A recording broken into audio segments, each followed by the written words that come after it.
जब इस मार्ग में आ गए तो कई बार सत्संग में समझाया संतवाणी से, शास्त्रों के प्रमाण से, कि आप भोजन केवल उतना ही पाइए जो बिना औषधि के आपकी आंतें पचा ले और कब्ज ना होने पावे।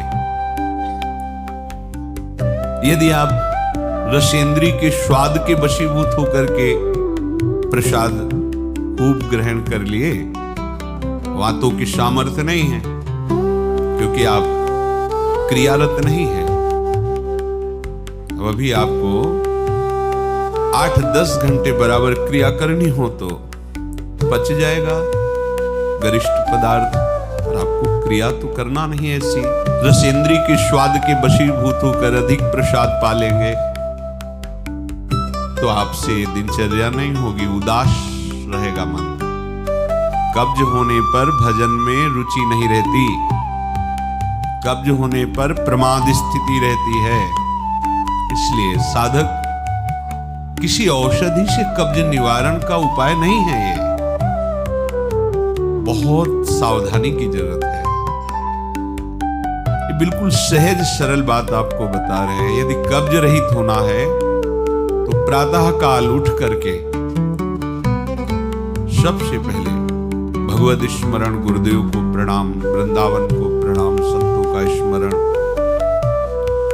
फिर पानी को गर्म कीजिए। आधा लीटर, पौन लीटर, 1 लीटर, 1.25 लीटर, जितनी तुम्हारी पीने की सामर्थ्य है। रुचि नहीं कह रहे, पी सकते हो।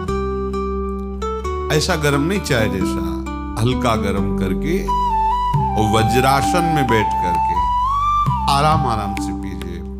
15 मिनट वज्रासन में बैठकर धीरे धीरे पीजिए। थोड़ा टहलिए उस पानी पीने के बाद, फिर सो जाए। आप अगर 1-2 दिन की बात हो तो आप कि चलो हमें वहां लघुशंका जाना पड़ेगा, पानी नहीं पीते हैं, तो आप बीमार हो जाएंगे। आंतों को जरूरत है मल रहित होने की, नहीं वो इतनी हीट पैदा करेंगे कि आपके गुदाद्वार में रोग हो जाएगा, आपको गैस बनने लगेगी, एसिडिटी, आपको कई परेशानियां आ जाएंगी। फिर आप भजन क्या करेंगे, सत्संग क्या सुनेंगे? साधु की, उपासक की, साधक की एक दिनचर्या होती है। ऐसा नहीं होता कि मनमानी आचरण। आपकी दिनचर्या सही नहीं तो आपका भजन कहां से सही होगा? आपका जब पेट साफ रहेगा तो आप आराम से प्रसन्न मुद्रा में भजन कर सकते हैं। आपकी आंतों की सामर्थ्य समोसा, चटनी और ये मूंग का हलवा, ये विविध प्रकार के पदार्थ पचाने की नहीं है। ये उनकी है जो बहुत मेहनत करते हैं, किसान हैं, सेवा कार्यरत हैं। आपको तो बस मूंग की दाल या घिया की सब्जी और 2 रोटी प्राण पोषण के लिए चाहिए। प्रसाद पाने के बाद आपको लगे कि मैं अभी 2 रोटी पा सकता हूं, इतने में बंद कर दो, क्योंकि हमें पानी भी इसमें डालना है, वायु के लिए भी खाली रखना है, पूरा यहां से नहीं ठांस लेना है। इसके बाद तुम घूमो वैद्यों के पास कि कब्ज है, पेट में गर्मी है, धातु रोग हो गया है, ये सब लक्षण तुम्हारी प्रमाद स्थिति के हैं। मनमानी आचरण। भागवतिक सत्संग के साथ साथ आपकी शारीरिक दिनचर्या के भी सत्संग हुए हैं। ऐसा नहीं कि ऐसी बात पहली बार बता रहे हैं। कब्ज रहेगा तो स्वाभाविक वीर्यपात हो जाएगा। आप गलती के आचरण करेंगे तो नस नाड़ियां इतनी शिथिल हो जाएंगी कि बिना किसी प्रयास के वीर्यपात हो जाएगा। नाना प्रकार की मन की जो वृत्तियां हैं उनको रोकने के लिए पहले हमें थोड़ा शरीर को स्वस्थ रखना है। स्वस्थ रखने का मतलब चर्बी बढ़ाना नहीं है, हल्का भोजन। साधक हो आप, प्रभु के भोग में सब कुछ बन रहा है, वो पा रहे हैं, उनकी महिमा है। हम इतना ले लेते हैं, प्रसाद भी हो गया, अपना जीवन यापन करते हुए भजन कर रहे हैं। कम भोजन, बिल्कुल कम नहीं, पर कम भोजन ये हमारी आध्यात्मिक शक्ति को बढ़ाता है। अधिक भोजन सात्विक हो तो भी तमोगुण बन जाता है। दूध सात्विक है, आप थोड़ा लेंगे सतोगुण प्रकट करेगा, और आप अधिक मात्रा में ले लेंगे, वही सतोगुण बढ़ाने वाला तमोगुण बढ़ा देगा, प्रमाद स्थिति ला देगा। पेट साफ नहीं हुआ और डालते चले जा रहे हो तो क्या होगा? हाथों में वो जलन ताप ऐसा पैदा होगा कि प्लास्टिक की तरह कड़ा हो जाएगा मल, और वही आपके फिर गुदाद्वार रोग और भी कई तरह के रोग। आप समझते नहीं। अरे भजन करने के लिए हमें जो अध्यात्म में चलना है, हमारी ये शरीर रूपी गाड़ी स्वस्थ होनी चाहिए। प्रारब्ध वशात अचानक कोई भयानक रोग आता है, वो हमें प्रभु सामर्थ्य देते हैं, नाम भगवान सामर्थ्य देते हैं हम जिनका जप कर रहे हैं। लेकिन हम प्रमाद स्थिति में, तुम इनको पदार्थों को अच्छा समझते हो क्या? प्राण पोषण के लिए केवल जरूरत है, और ऐसा मत समझे कि अच्छे पदार्थ खा रहे। काहे को तुम मन के चक्कर में फंस रहे हो? संयम से चलो। पेट नहीं साफ हुआ, भोजन नहीं पाना, मत। खीरा ले लिया, मूली ले ली, चला एक बार दोपहर में पा ले 2 खीरा 2 मूली, बस प्राण पोषण के लिए हो गया। अपने आप साफ हो जाएगा। सुबह जब पानी पियोगे एकदम साफ हो जाएगा। नहीं, भजन कहाँ है? कहाँ है वो वृत्ति जिससे हमें श्यामा श्याम के सुख वाला बनना है? बस यही दुख में घूमते रहो। फिर शाम के बना, दोपहर के बना, सुबह बना, फिर भी तृप्ति नहीं होगी। मान लो मेरी बात, ये माया की चाल है। साधु अपने शरीर पर शासन करता है, इंद्रियों पर शासन करता है। शरीर को जितनी आवश्यकता बस उतना कठोर बनो। इस बात के लिए, अपने लिए कठोर बनो, दूसरे की पवाने के लिए नहीं। दूसरा तो भगवत स्वरूप था। अपने लिए हर साधक अपने लिए शासन रखे। पहले से देख लो, एक दिन पाके देख लो, मेरा 4 रोटी से काम चल जाएगा, बाल भोग की जरूरत नहीं। मत पाओ। जब आपका पेट साफ नहीं तो बाल भोग रुकेगा नहीं, राज भोग रुकेगा नहीं, क्योंकि बर्बाद ना हो जाए ना वो। शयन भोग रुकेगा नहीं। अब वो फूलता चला जा रहा है, क्रम से मल की परत पे परत जमती चली जा रही। आप इनको समझिए। अभी आप परमार्थ के मार्ग में चले हो, आपको बहुत जरूरी शरीर को हल्का और स्वस्थ रखना, नहीं आपसे भजन नहीं हो पाएगा। ये एक दिन का विषय नहीं कि आप सत्संग में आके बैठ गए हो गया। आपको नित्य सत्संग करना है, आपको नित्य वाणी पाठ करना है, आपको नित्य भजन करना है। आपकी दिनचर्या, आपका खान पान बिल्कुल संयमित होना चाहिए। देखो, यदि आप गंदी बातें करोगे, गंदी हरकतें करोगे, तो विश्व में कोई ऐसा वैद्य नहीं कि आपको ब्रह्मचारी दवा से बना दे। मान लीजिए, हमारी प्रार्थना मान लीजिए, यदि आपने अंगों को छेड़ा नहीं है तो लिख लो, आपका ब्रह्मचर्य क्षीण नहीं हो सकता। मानसिक चिंतन गंदा, प्रक्रियाएं आपकी गंदी, खान पान आपका ठीक नहीं, तो एक रोक के आप देखते जाना, आपको भजन में रुचि क्या, शरीर को नहीं संभाल पाओगे। मान जाओ मेरी बात। 24 घंटे में प्राण पोषण के लिए 2-4 रोटी काफी है। अरे संतों ने तो कई कई दिन भोजन नहीं मिला है, भजन एक तार चला है। आप भजन के लिए आए हो, भोजन बट वो क्या भाई? भोजन के लिए थोड़ी आप आए हो, भजन के लिए। सृष्टि में किसी भी पदार्थ की कमी नहीं, माया रचित है, वो ऐसे बढ़ते चले जाएंगे। अपने को एक सीमा रखनी खान पान की। एक नए साधक को देखा कि भोजन पाने के समय एक रस्सी में गांठ बांधे हुए थे, इधर और इधर, और जब उसी गांठ से गांठ ऐसे फिट करके बांध लिया भोजन पाने के पहले। बस जहां पाए तो रस्सी टाइट, जहां रस्सी टाइट हुई तो बस छोड़ दिया, भोजन में ही छोड़ दिया ऐसे। फिर कोई कितना भी प्रयास करो नहीं पाते। ये बाहर है, आंतरिक जितेंद्रियता की बात नहीं। इसकी जरूरत नहीं रस्सी की पेट में बांधने की, पर अच्छा लगा। प्रारंभिक स्थिति में ठीक है कि हाँ, जहां टाइट होगा तुमको मतलब बंद कर देंगे, तो उसे पहले ही देख लो कि हमें इतना पाना। ये जहर है और ये जीवन है, दोनों बात समझो। अधिक पौष्टिक पदार्थ आपको ब्रह्मचर्य नहीं रहने देगा। अधिक पौष्टिक पदार्थ आपकी आंतें खराब हो जाएंगी, पच नहीं पाएगा, क्योंकि आपसे सेवा नहीं होती। अगर 8-10 घंटे पसीना वाली सेवा हो कि फावड़ा चल रहा है, आप हल जोत रहे हैं, बड़ी मेहनत कर रहे हैं, दौड़ भाग हो रही, चलता रहे, आप पाइए पच जाएगा। अब आपको सेवाएं हैं नहीं, आप मनमानी रसेंद्री की तृप्ति के लिए, ये शरीर तो पांच भौतिक ही है ना। उचित आहार कितनी बार समझाएं? जैसे भोजन आवश्यक है वैसे ही जल आवश्यक है, उतना वायु। ये पेट बना हुआ एक थैली है, तुम नहीं हो पेट, तुम नहीं हो रसेंद्री, तुम नहीं हो भोक्ता। काहे को मूर्खतावश ये जो शरीर रूपी गाड़ी मिली इसको नष्ट कर रहे हो और अपनी यात्रा को रोक रहे हो। इसका एक सिद्धांत है, एक हिस्सा अन्न, एक हिस्सा पानी और आधा हिस्सा वायु के लिए रहने दीजिए। ऐसे रखा जाता है, तभी आप देखना ऊर्जा शक्ति आपकी बढ़ेगी, भजन की वृत्ति बनेगी आपकी। अब यहां चारों हिस्सा में अन्न भरा हुआ है और ऊपर से पानी, रुचि नहीं है पीने की, क्योंकि अंदर ऐसा जहर बनता चला जा रहा है। जल जब जाता है तो लघु शंका के द्वारा बहुत से ऐसे पदार्थ है जो हमारे शरीर को हानि करने वाले, उनको निकालता है जल। मल की आंतों में जाकर मलाशय में वो मल को गीला करके निकालने की चेष्टा करता है। अब हम भजन को तो देख नहीं रहे हो, भोजन को देख रहे हैं। इस समय ये प्रार्थना मान लीजिए, आपका जीवन स्वस्थ होना चाहिए। अचानक कोई असाध्य रोग आता है तो भगवान सामर्थ्य देते हैं, पर आप खुद अपना नाश कर रहे हैं। अधिक भोजन करने वाला, स्थूल प्राण वाला, चंचल मन वाला कभी भजन में नहीं रुचि हो सकती। सूक्ष्म भोजन वाला, सूक्ष्म प्राण वाला, सूक्ष्म मन वाला भजन करता है। मान लीजिए आप लोग पता नहीं इतने भोजन के पीछे क्यों पड़े। आपके पेट में कब्ज 2 दिन उपवास रहे, नहीं पाना है भाई, नहीं जगह है, पानी अपने आप साफ हो जाएगा। नहीं, भोजन तीनों टाइम डालना है। ऐसी कोई औषधि बनी है क्या कि आप कुपथ्य करते रहो, मनमानी आचरण करते रहो, आप ठीक हो जाओ?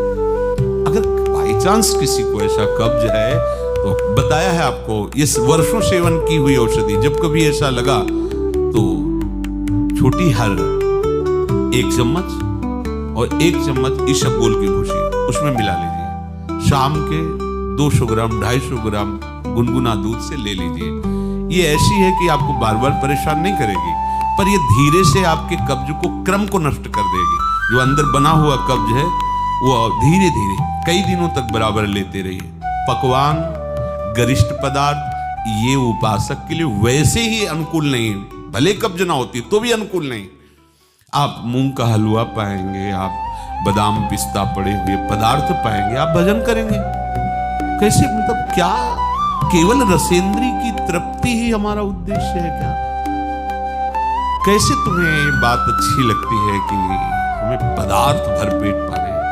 अरे हमें भरपेट भजन करना है। अब वो देखने को नहीं मिलती वो बात जो पुराने साधकों में एक जलन होती है, एक ताप होता है भगवत प्राप्ति के लिए। हर समय भजन के लिए व्याकुल रहता है, उपाय करता रहता है, नई नई युक्तियां सोचता है भजन के लिए।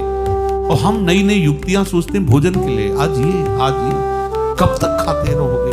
शरीर को कब तक पोषित करते रहोगे? मरेगा, नष्ट होगा। जिस काम के लिए है वो काम बना लो। ये तुम्हारा शरीर नहीं, ये तुम शरीर नहीं हो, ये नष्ट होगा, मान लीजिए। आप यदि गलत क्रिया नहीं कर रहे हैं और आपका पेट साफ है तो विश्वास मानो, ये ब्रह्मचर्य वो चीज नहीं कि स्वाभाविक नष्ट होती जाए। जिनको ये है कि होती है, तो यदि 8 दिन में आपने नष्ट किया है और अब आप रोकना चाहते हैं तो वर्षों आप नहीं रोक सकते। वो 8 दिन 10 दिन के अंतर्गत नष्ट होगा, स्वाभाविक नष्ट होगा। अगर आप छेड़ेंगे नहीं तो धीरे धीरे अंतराय बनता चला जाएगा, एक दिन आप ब्रह्मचारी हो जाएंगे।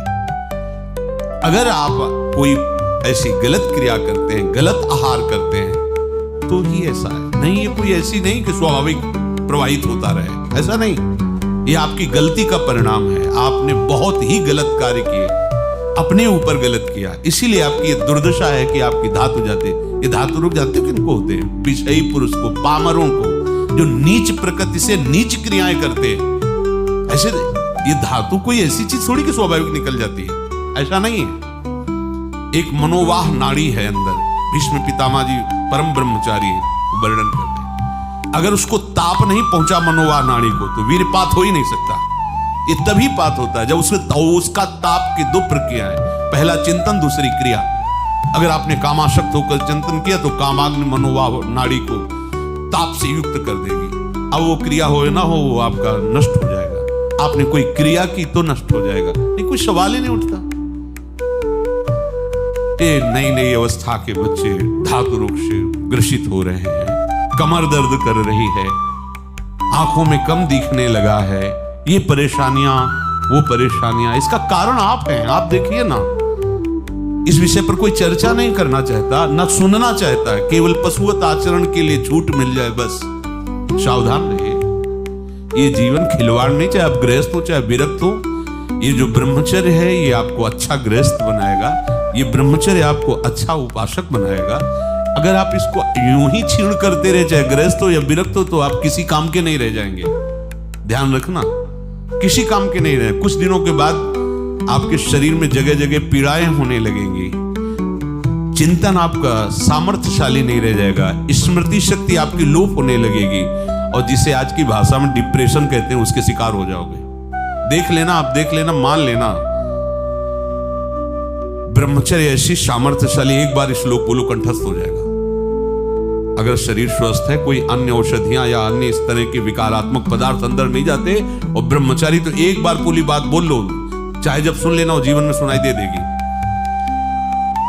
आपको स्मृति नहीं, प्रभु की स्मृति नहीं, आपको अपनी दिनचर्या की स्मृति नहीं।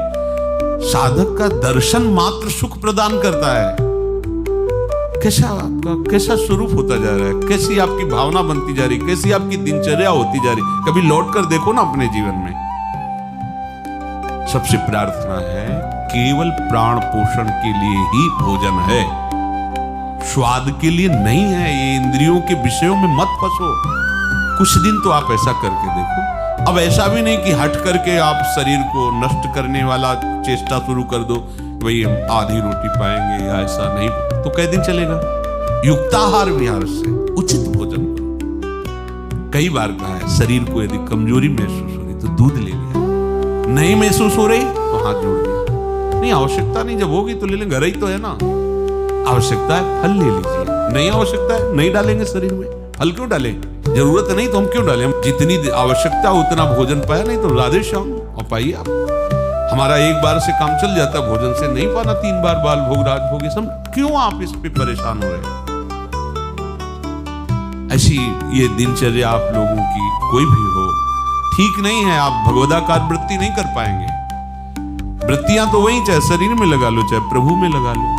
तो यहां प्रभु कह रहे योन्ता सुखोन्तरा रामस, जो केवल अपने आराध्य देव के सुख में सुखी रहता है, आराध्य देव के सुख वाला है। और यहां विषयों के सुख वाला हम बनना चाहते हैं और चलते हैं परमार्थ के मार्ग पर।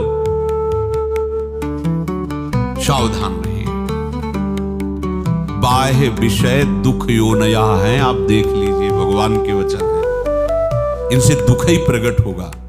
उचित आहार, बहुत संयम चाहिए साधु को, बहुत संयम चाहिए। चाहे साधु का मतलब हम केवल भेष से नहीं ले रहे, साधुता के मार्ग से ले रहे हैं, भगवत प्राप्ति के मार्ग से ले रहे हैं। ये आहार विष भी है और अमृत भी है, दोनों बातें जान लीजिए। क्षुधा रूपी व्याधि की केवल चिकित्सा भोजन से करनी है। ये विलासिता बंद करो अपनी जबान की। बनने को सृष्टि में सब कुछ है, सब कुछ के भोगता हो क्या तुम? ऐसे श्री जी की रसोई में सब कुछ बन रहा है, तुम सबके भोगता हो क्या? प्रसाद में वो देखा जो हमारी आते पचा सकती, थोड़ा डालो, रात दिन भजन में रहो। जो अधिक भोजन करने वाला है वो मानसिक निरंतर नाम जप नहीं कर सकता, पक्का नहीं कर सकता। बातें बनाने से नहीं होती, जब मार्ग में चला जाता है तब पता चलता है। अगर आप अभी सावधान नहीं हुए तो आगे चलकर आपका शरीर और गिरेगा अवस्थागत, और भी रोग आ सकते हैं। फिर आप क्या करेंगे? मन प्रभु में नहीं लगा तो फिर आप क्या करेंगे? गया ना जीवन। हमें वर्तमान में अपनी साधना का फल देखना है। आगे भगवत प्राप्ति होगी, प्रेम में डूबेंगे, वो प्रभु जाने। हमें वर्तमान में ये फल देखना है कि मेरा हर समय भजन होता है कि नहीं होता है। जो उपासक केवल भगवत सुख में मगन रहता है, हमारा सबसे बड़ा साधन का फल है स्मृति। निरंतर हमारा चिंतन, चेष्टाएं, मनन, कथन, श्रवण मेरे प्रभु का ही होता है कि नहीं? प्रमाद स्थिति वाला कर सकता है। पेट बढ़ता चला जा रहा है, चर्बी शरीर की बढ़ रही, उठने झुकने में परेशानी, भजन करो। ये ऐसा क्यों हो रहा है? बिना आहार के हो रहा है क्या? अभी चलो आप ठीक से, अभी सूख जाओगे तो अपने आप सही हो जाओगे, तुमको कोई दवा खाने की जरूरत नहीं है। आपका तप बढ़ेगा, आपकी पवित्रता बढ़ेगी, आपका तेज बढ़ेगा, आपका भजन बढ़ेगा। अल्पाहार करो, शांत प्रसन्न रहोगे। देखो ना, जब पेट साफ हो, शरीर स्वस्थ हो, शांत एकदम, मन बुद्धि एकदम सतोगुण में स्थित है, आनंद आ रहा है। 2 रोटी दोपहर के लिए ली, 2 रोटी शाम के लिए, खूब भजन करो। बनने को कुछ भी बने, यही तो खास बात है। हर वस्तु उपस्थित है, लेकिन आपको केवल अपने जीवन पोषण के लिए लेना है। यह थोड़ी कि सब कुछ है। यही आपकी जितेंद्रियता की परीक्षा है। जो अच्छे पदार्थ बने उनकी अच्छी भावना मत रखो, वो तुम्हारे भजन के नाश का कारण बनेंगे। यह हम अनुभव की बात करते हैं। थोड़ा ले, कभी बाई चांस वाली बात अलग है। थोड़ा गुलाब जामुन बट रहे, 1 रख, मन कह रहा 20, 1 रख दीजिए बस। पहली बार कह दिया, अब दोबारा हमसे मत पूछो। कोई पदार्थ थोड़ा रख लिया। आप ये बात को समझो, ये प्रवचन में कहने की बातें नहीं, पर इसलिए समझा रहे कि जैसे घर के सदस्यों को तो ऐसे हम आपको बता रहे, घर के सदस्य जैसे, ये बहुत आवश्यक है। ये भोजन जहर भी है, अमृत भी है, दोनों बातें समझ लो। ये आपका जो समय बर्बाद हो रहा है ना, नींद, प्रमाद स्थिति, निरंतर भगवदाकार वृत्ति न रहना, ये सब इसका मूल कारण आपका आहार है। कई दिन भोजन नहीं मिलता साधुओं को। ऐसा तो ऐसे कहीं डाउन मिले, ऐसा नहीं होता। उनका सिंहवत स्वभाव रहता है, क्योंकि संयम, साधु का अस्त्र संयम है, उपासक का अस्त्र संयम है। मान लो आप लोग संयम के मार्ग पर चल रहे हैं। उतना केवल भोजन आज से पाओ, हमारी प्रार्थना मान लो, आज्ञा मान लो, उतना पाओ। सेवा में तुम्हें थकान न महसूस हो, प्रमाद स्थिति न हो, पेट में कब्ज न हो, मन प्रमाद में स्थित न हो। सूखी रोटी और दाल पाने वाले का मन काम चिंतन नहीं करता, ध्यान रखना। वो हलवा, पूड़ी, कचौड़ी, रसगुल्ला खा के देख लो, अगर काम चिंतन न हो तो हमें बताना। ये प्रवचन पर्सनल है, आपके लिए है, अपने लिए है। इसको धारण करो, तभी आगे बढ़ोगे। आप खान पान अपना ठीक नहीं रखेंगे तो साधना आपकी नहीं बनेगी, आप निराश हो जाएंगे भगवत मार्ग से। और प्रमाद स्थिति जरूर आ जाएगी अच्छे पदार्थ पाने वाले को। आप चैन से सो नहीं सकते, इंद्रियां आपको सोने नहीं देंगी। थोड़ा सा तो आप इस बात को समझिए, आप किस मार्ग के पथिक हैं। आप अच्छे पदार्थ पाएंगे और चैन से सो जाएंगे, ऐसा कैसे हो सकता है? इंद्रियां बहुत बलवान इंद्री ग्रामो विद्वानमपि करसति। बड़े ज्ञानियों और विद्वानों को भी भ्रष्ट कर दे वो इंद्रियां, प्रमथन स्वभाव वाली। वो आप रसगुल्ला और हलवा खा करके सोचते हैं कि हम अपनी इंद्रियों पर विजय प्राप्त कर लें। कभी थोड़ा प्रसाद रूप अलग बात है,